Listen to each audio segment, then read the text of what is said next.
Good afternoon.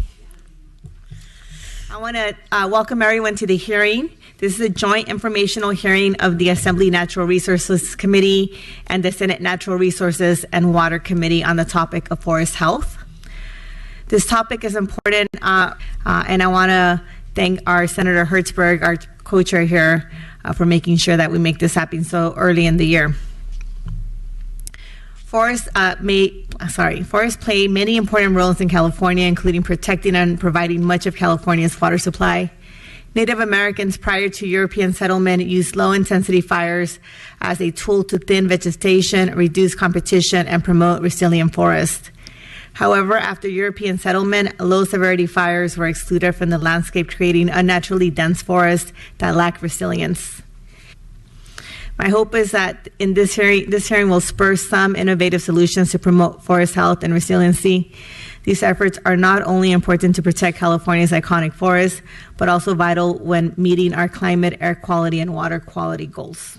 And for California, it's not just a matter of avoiding the impacts of fire, whether that's cost or loss of life or loss of property or destruction of habitat, but it's also whether or not those function well as our source watersheds. And forests are the primary source of water for California.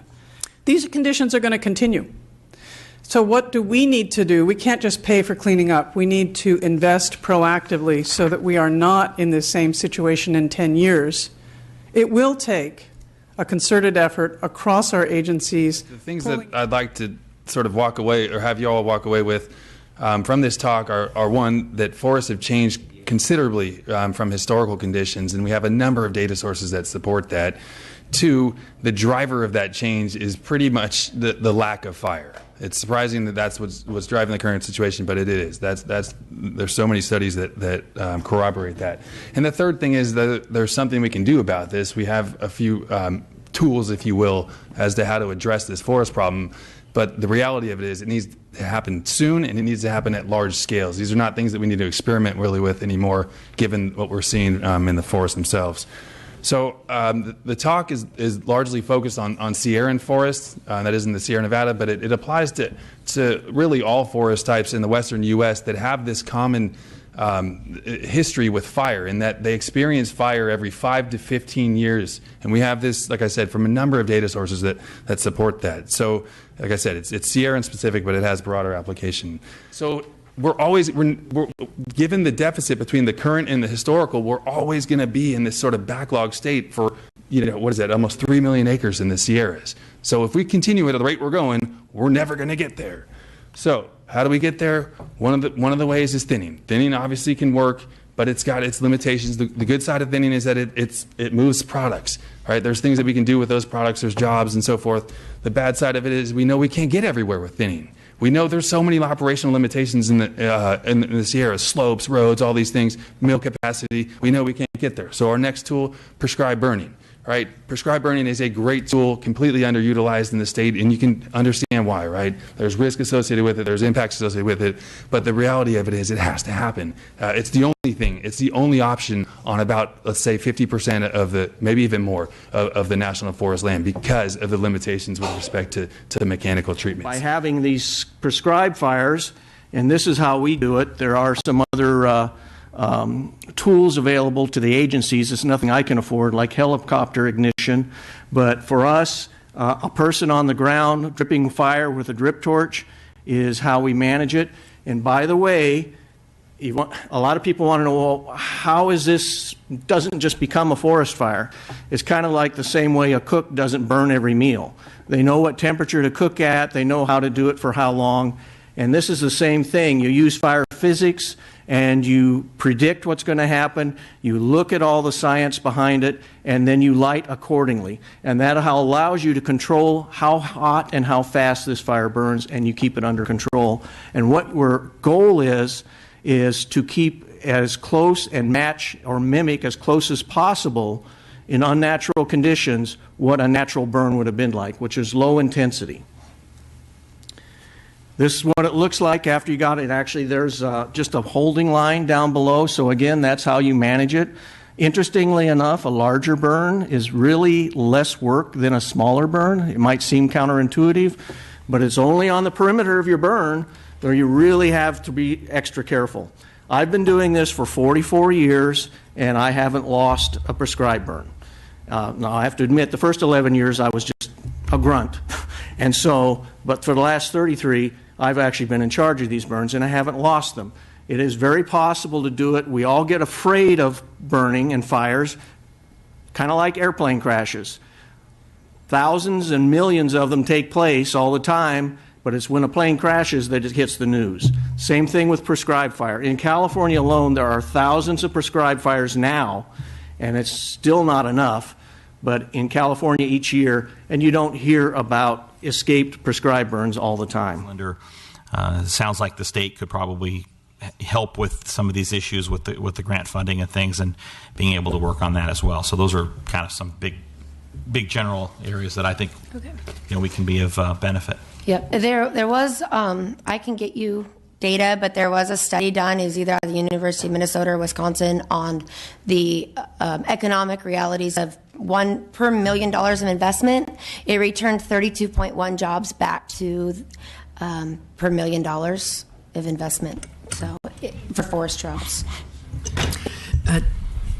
Just the economics, it's about a tenth of the cost to do fuels reduction and prepare land for fire, to run prescribed fire back over it, as it is to fight the fire on a per acre basis. And we can provide you with that data, but it's much more cost effective to do it in advance. We had the sand fire it started a mile from my house, so I watched it, and then we went to Shaver actually to get away.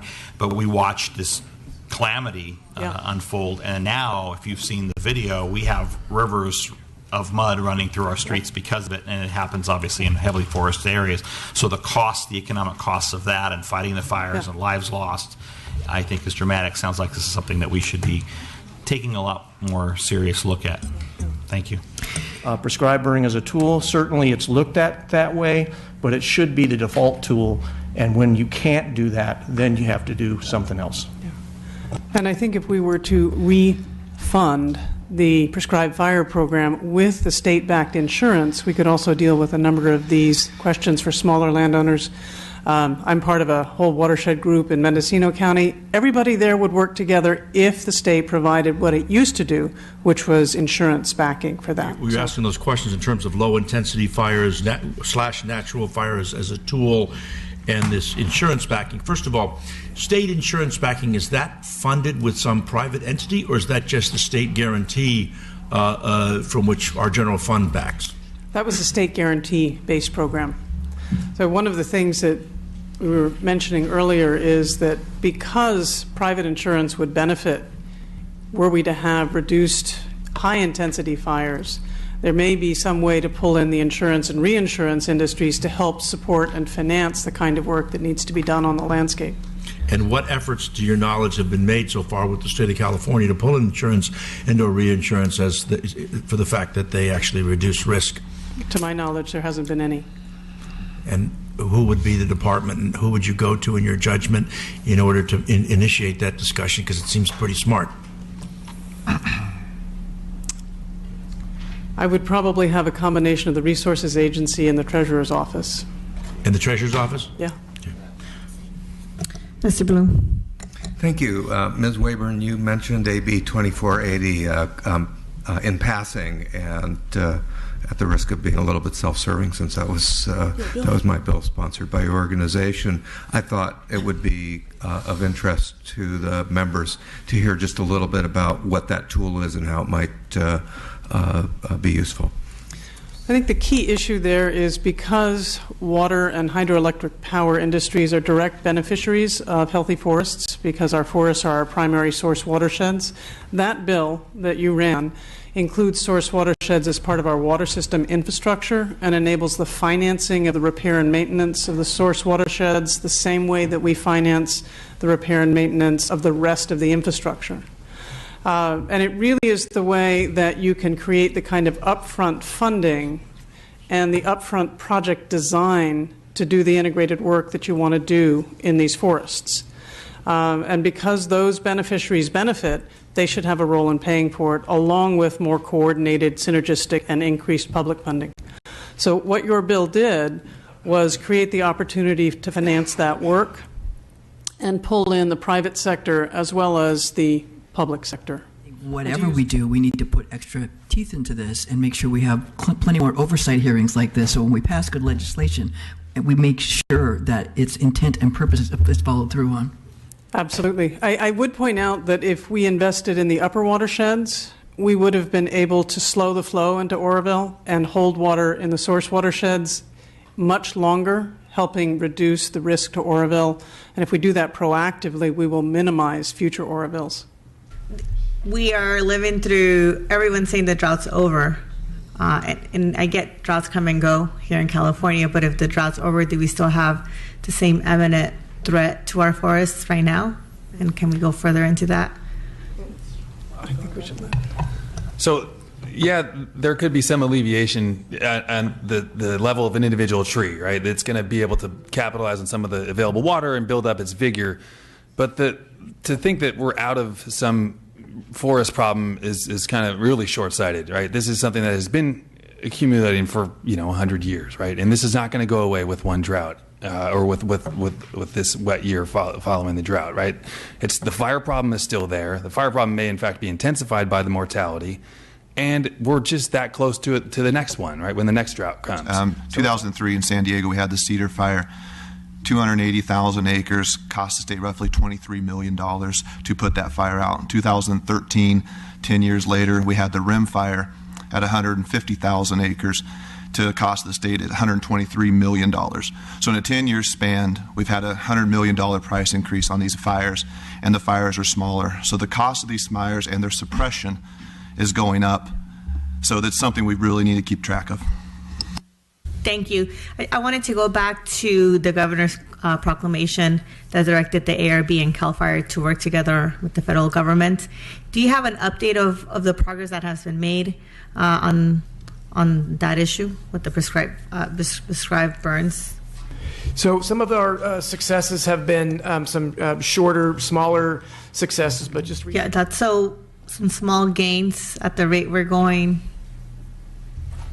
We have a great deal of work to do, absolutely. Yeah, I mean, I guess, are we going to get there?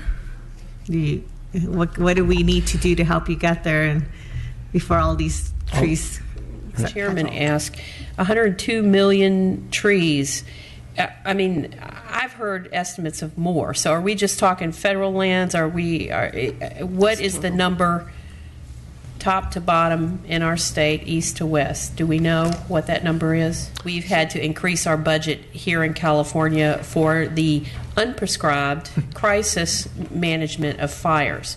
We've had a little bit of a reprieve, I think, because we're nowhere where we were a couple years ago when we had to increase the budget multiple times. And I imagine that may be true federally too. But let me ask, to get ahead, we're always planning for these fires. While we have this reprieve, can't we use some of these budget dollars to actually shift them over to, trying to get ahead of the problem? I mean, I'm sure we budgeted more this year than we have yet used for fires in terms of the crisis fires. About us increasing our pace and scale from just a few thousand acres to 20,000 acres this year. Those are the resources that I'm redirecting to do that for absolutely that reason.